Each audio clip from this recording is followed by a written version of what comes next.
mancing itu di pulau itu. di pulau itu dia lihat kebetulan, dia bilang kenapa ini kayaknya ada dari jauh dia lihat kayak angin sama aula begitu tuh ya, terus dia bilang begini, kenapa itu sementara bertasbih dia tarik tasbihnya, ada yang tarik kayaknya tuh tangan itu tasbih.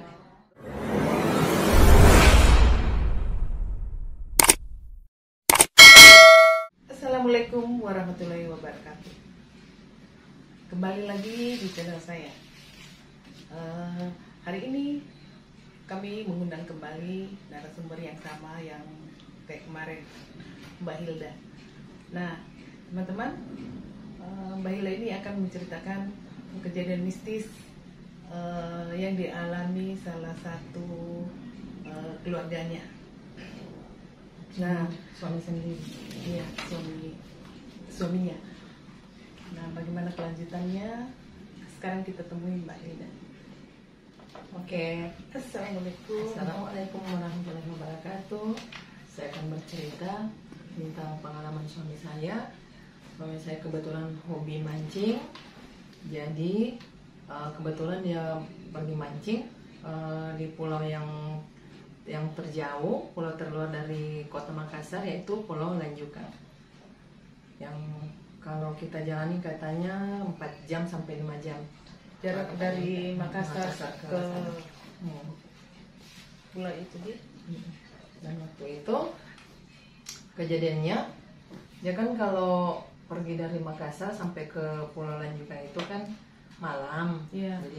Jadi malam, pasti dia malam dia mancing. Kebetulan waktu itu katanya suami saya dia lagi mancing, kebetulan badannya tiba-tiba dia lagi asik mancing, tapi tiba-tiba badannya keras, iya, ada ombak yang besar, jadi kapalnya kayak terombang-ambing katanya. Terus pas dia mancing gitu, dia pas tengah malam begitu dia mancing, dia lihat kayak kota kecil. Kebetulan waktu dia mancing itu Di pulau itu. di pulau itu dia lihat kebetulan, dia bilang kenapa ini kayaknya ada dari jauh dia lihat kayak angin puting beliung begitu tuh yang mendekat ke di tengah lautan. Dia lihat angin puting beliung, dia bilang oh ada angin puting beliung yang mau mendekat ke kapalnya kita.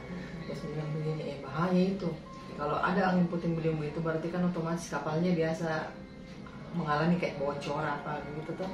Dia bilang begini, oh ya, enggak, kayaknya jauh-jauh, jadi dia asik mancing begitu. Kebetulan di tengah laut itu kan selalu di tengah lautan dia mancing sama temannya. Terus ada ponakannya dia temani, dia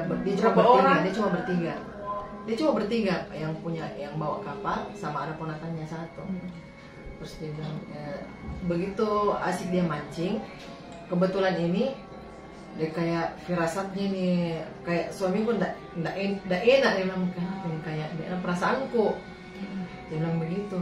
Jadi dia lihat nih dia menoleh ke samping kanan, dia bilang apakah saya yang melihat ini ada pulau, ada kayak kota, lampu-lampunya banyak begitu, kayak ada kehidupan di tengah laut begitu.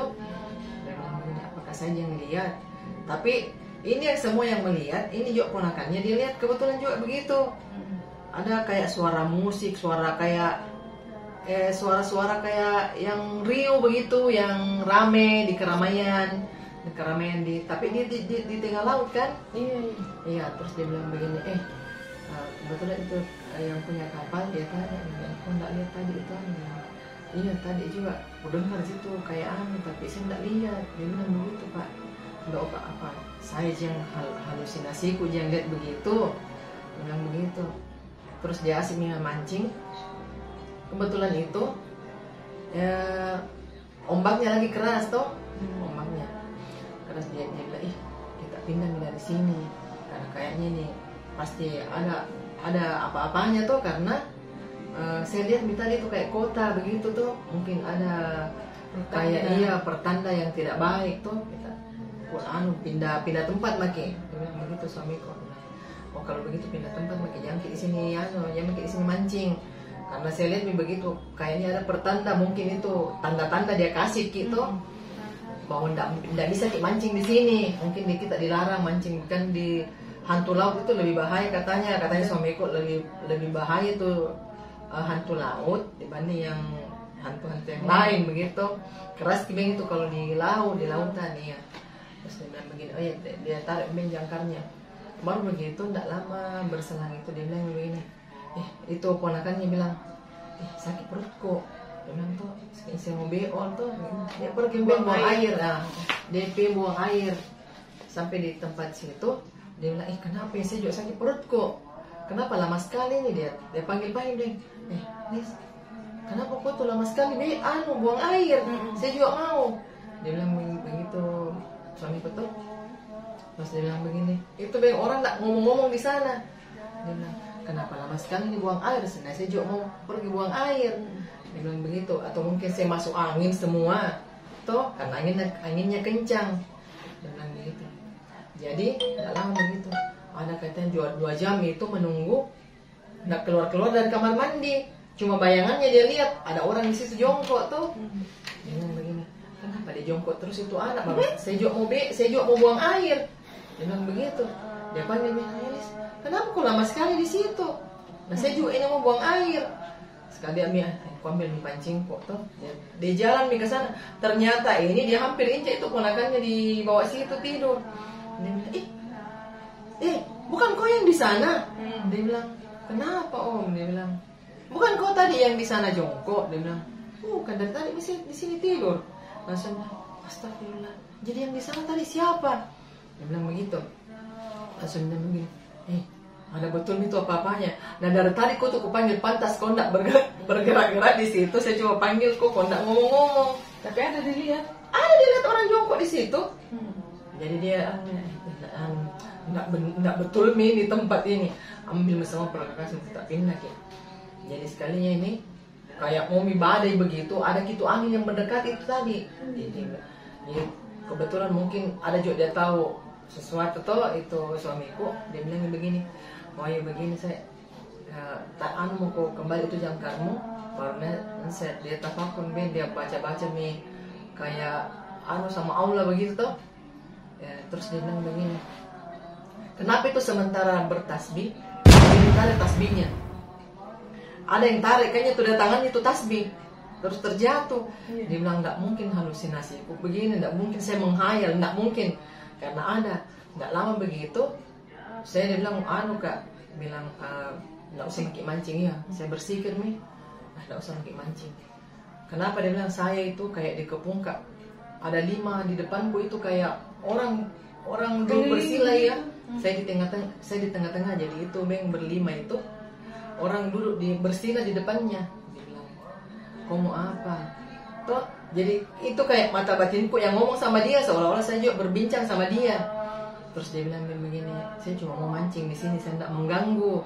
Dia bilang, kau pindah dari sini, karena ya saya tahu dia bilang kayak berinteraksi begitu dengan jin. Iya, dengan itu jin. Terus dia bilang begini, saya tidak mengganggu jin. Terus dia baca itu kan kalau ada kepepet begitu, dia baca itu surat al-jin, dia baca itu surat al-jin. Tidak lama begitu datang itu yang besar, toh ini tiba-tiba yang berlima itu menghilang ini yang berlima, 1 orang mami di hadapannya. Dia bilang, kau pergi dari sini sebelum ada anumu, ini untuk baik saya temui kok. Dia bilang begitu, untuk baik saya temui kok. Dia bilang, iya saya cuma mau mancing di sini, saya tidak tahu ini kalau ini tempatmu begitu. Saya tidak tahu kalau ini tempatmu, maafkan kak kalau memang saya mengganggu. Kalau kau bilang saya mengganggu, saya pindah begitu beng. Jadi tapi saya nak bilang tetap kak juga begini, kayak itu saya dialog sama dia, tapi saya tutup terus mataku. Baru dia bilang begini, kalau kau tidak pergi, dia bilang iya saya pergi dari sini, toh tidak mungkin saya berbuat karena memang tempatmu di sini toh. Nggak lama begitu, ku dengar lagi tuh kayak kayak kota tambah rame gitu, kota tambah rame, muncul lagi tuh yang kayak lampu-lampu tuh, tapi masih bersih kayak perkampungan. Iya, kayak perkampungan. Saya buka itu di dalam mata aku, saya lihat itu kayak perkampungan di sini. Di perkampungan dilihat. Iya, dilihat perkampungan itu.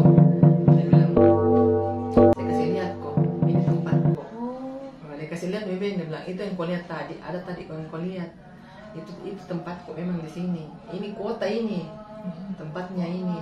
Di bawah situ memang ada kayak sumur. Itu biasa orang lari ke situ, biasa perahunya orang. Air terputar. Iya, air terputar di situ. Dan di sini tuh jangan kau anu dekat-dekat di situ. Yang kau dekat di situ, karena di situ ada itu air terputar di situ kayak sumur, ada lubang besar di situ memang. Dikasih tahu ada di situ. Jadi saya itu antara percaya dengan tidak, bahwa memang ada mungkin karena saya dikasih tahu kalau itu di tempatnya itu ada sumur besar di sekitar situ, di pulau itu.